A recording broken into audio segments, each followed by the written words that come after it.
میلیون ها ساله که سیاره ما در فضا شناوره. میلیون ها موجود در سطح اون زندگی کردن. موجودات عجیب و غریب بسیاری در این بین اومدن و رفتن، اما خیلی هاشون به تاریخ پیوستن.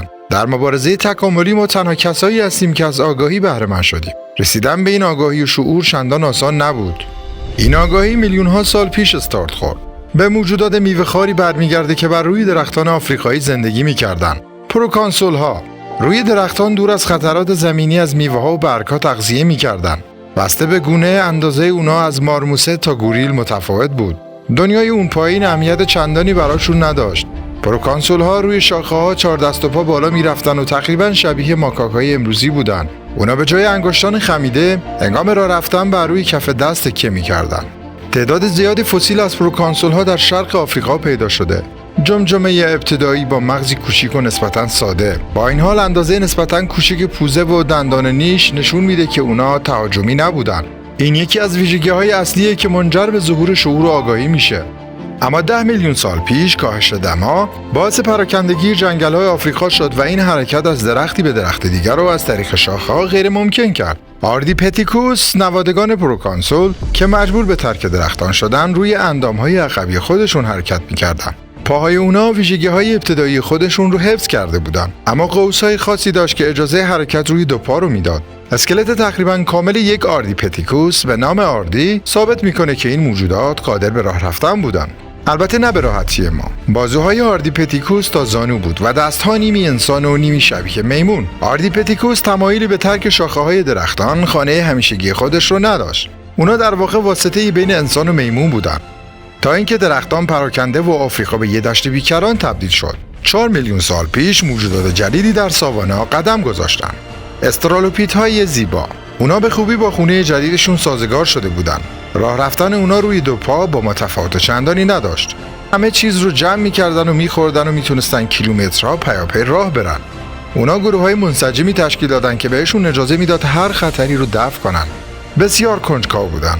جمجمه اونا هنوز میمون مانند بود، با پیشانی عقب رفته. در نگاه اول تشخیص ویژگی‌های از اونها بسیار سخته. سر روی گردن ایستاده و دندانهای نیش کوچکتر و مغز بزرگتر شده بود. 3 میلیون سال پیش استرالوپیتیکوس آفارنسیس در شرق آفریقا به شکل اولین انسان تکامل یافت. 2.5 میلیون سال پیش اجداد ما از روبیکون با اندازه مغز 700 گرم عبور کرد. اولین نماینده از نوع ما، هومو هابیلیس، معروف به مرد دستی، برای اینکه این هومو هابیلیس بود که اولین بار ابزار سنگی رو ساخت. این خردکنای اولیه که از سنگریزه ساخته می شدن هنوز ابزار واقعی برای پوست کندن گوشت، کوبیدن چوب، دفاع از شکارچیان و کشتن طعمه بودن. بشر حالا دیگه مسلح بود. زندگی بر روی درختان برای همیشه به فراموشی سپرده شد. شاید عشق ما به سفر و اکتشاف به اون دوران باز می‌گرده. دنیای خطرناکی بود، اما هوش غلبه بر مشکلات رو ممکن کرد. این قدرت یا تهاجم نبود، بلکه هوش بود که از اولین انسان‌ها محافظت کرد. جمجمه هومو هابیلیس بسیار شبیه جمجمه استرالوپیتیکوسه.